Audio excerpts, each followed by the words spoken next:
नमस्कार दोस्तों, आपका स्वागत है एक नए वीडियो में।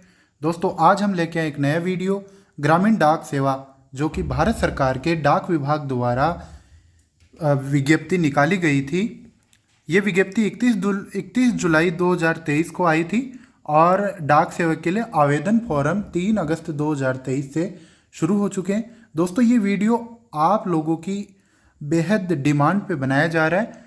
मैं इस वीडियो में आप सभी को पूरी डिटेल्स के साथ बताऊंगा ग्रामीण डाक सेवा में क्या योग्यता है, आयु कितनी है, मिनिमम क्वालिफिकेशन क्या है, सिलेक्शन का क्राइटेरिया क्या है, एग्जामिनेशन फीस क्या है, एग्जाम फॉर्म फिल करने की लास्ट डेट क्या है और किस प्रकार से अंतिम सिलेक्शन होगा और कहां आप ऑनलाइन आवेदन कर सकते हैं। सब कुछ हिंदी में बताया जाएगा, आसान भाषा में। तो बने रहिए वीडियो के साथ में। चलिए शुरुआत करते हैं आज के नए वीडियो की। सबसे पहले तो डाक विभाग ने 3 पदों पर भर्तियां निकाली है। Branch post master, assistant branch post master और डाक सेवक। ये सभी भर्तियां सम्मिलित रूप से ग्रामीण डाक सेवा कहलाती हैं। तो यहाँ 3 पोस्ट पे आपसे ऑनलाइन आवेदन मांगे गए हैं। ऑनलाइन आवेदन की 3 अगस्त 2023 से प्रारंभ हो चुके हैं। ऑनलाइन आवेदन की अंतिम तिथि है 23 अगस्त 2023। इसके बाद में अगर आपके फॉर्म में किसी प्रकार की कोई गलती या त्रुटि रह जाती है तो आप उसको करेक्ट कर सकते हैं और करेक्शन विंडो है वो 24 अगस्त 2023 से 26 अगस्त 2023 तक ओपन रहेंगी। करेक्शन 3 दिन के लिए 3 दिन का टाइम दिया गया है और इसके लिए आपको एक फ़ी भी पे करनी होगी।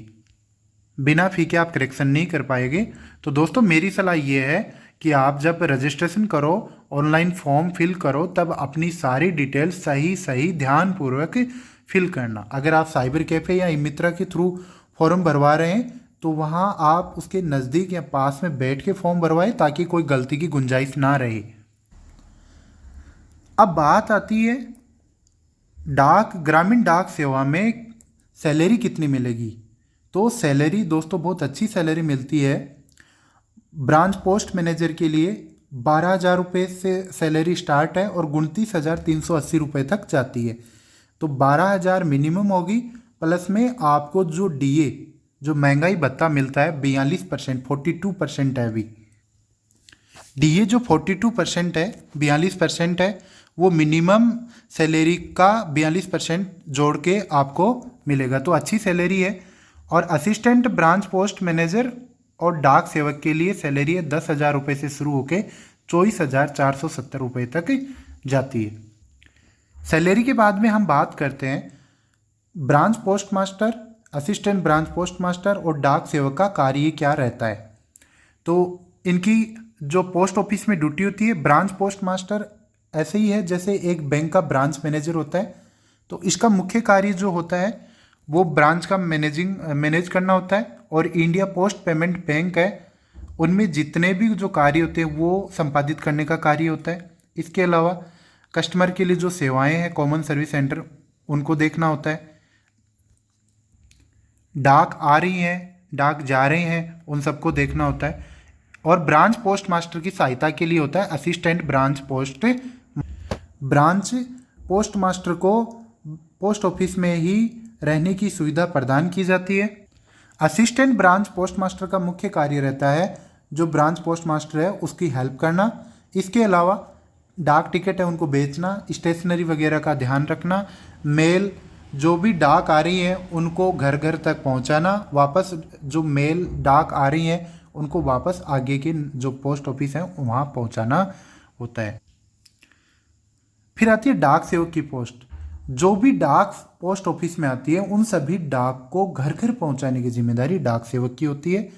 और जो भी पोस्ट मास्टर अथवा ब्रांच पोस्ट मास्टर के द्वारा दिए जाने वाले जो कार्य होते हैं उन सबको कार्य करने की जिम्मेदारी डाक सेवक की होती है। तो दोस्तों जॉब प्रोफाइल के अनुसार देखा जाए तो तीनों ही पोस्ट बहुत अच्छी है। वर्तमान बेरोजगारी के युग में ये बहुत अच्छी पोस्ट है, बहुत अच्छी सैलरी ऑफर करती है आपको जरूर इसमें आवेदन करना चाहिए। आगे चलते हैं, योग्यताओं की बात करते हैं।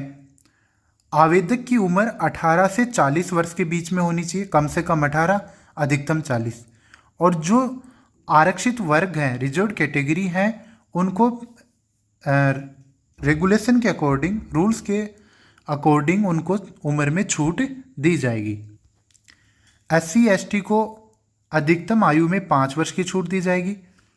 OBC को अधिकतम आयु में 3 वर्ष की छूट दी जाएगी।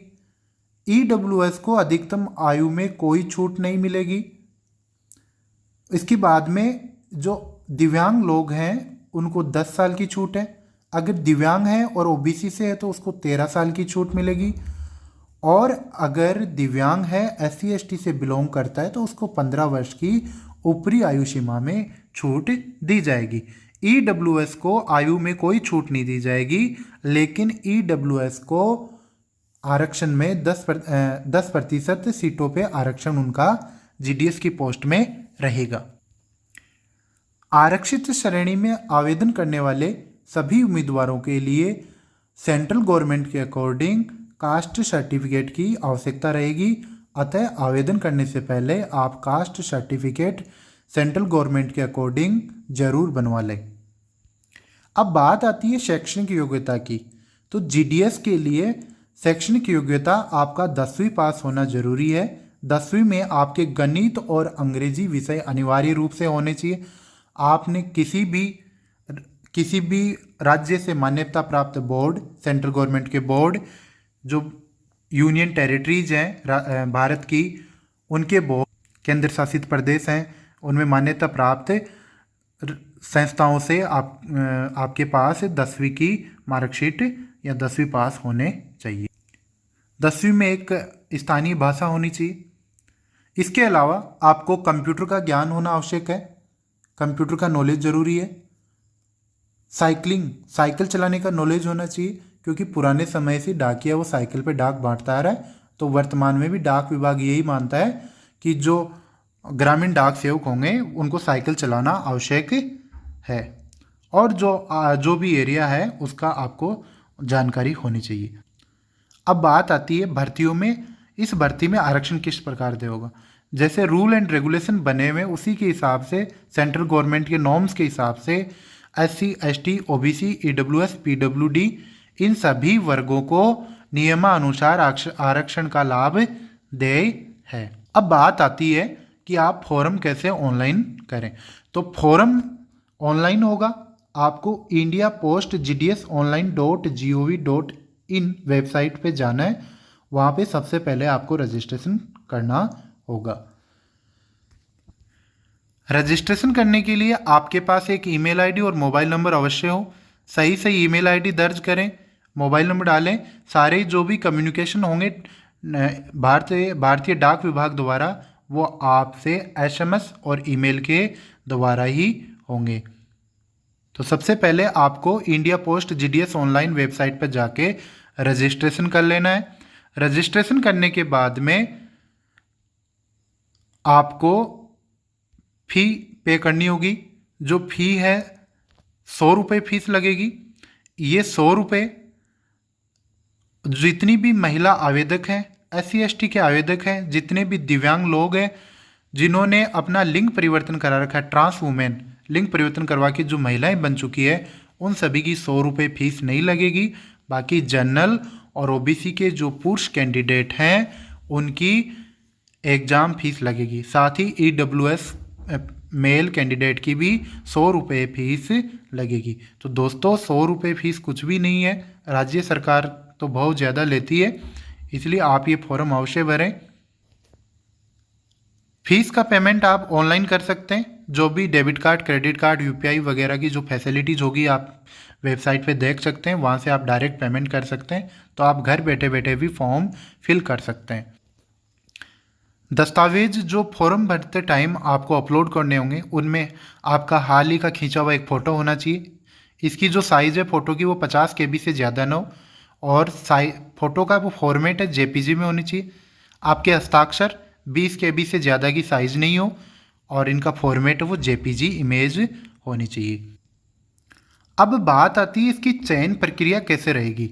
तो दोस्तों चयन प्रक्रिया, जो आपने 10th में मार्क्स आपके जितने प्रतिशत मार्क्स आए हैं उसके हिसाब से सिस्टम एक मेरिट लिस्ट जारी करेगा। यानी इसमें कोई एग्ज़ाम नहीं होना है, आपको सिर्फ 10वीं के प्राप्तांक के आधार पे आपका सिलेक्शन होगा।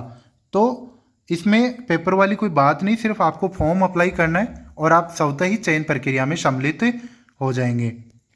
अगर आपके मार्क्स हैं तो कोई इश्यू नहीं है, अगर ग्रेड्स हैं तो उनको नियमानुसार परसेंटेज में बदला जाएगा और ग्रेड पॉइंट को एक फॉर्मूले के अनुसार उसको कैलकुलेट किया जाएगा, उसके हिसाब से उनको भर्ती में या उनको मेरिट में लिस्ट में काउंट किया जाएगा।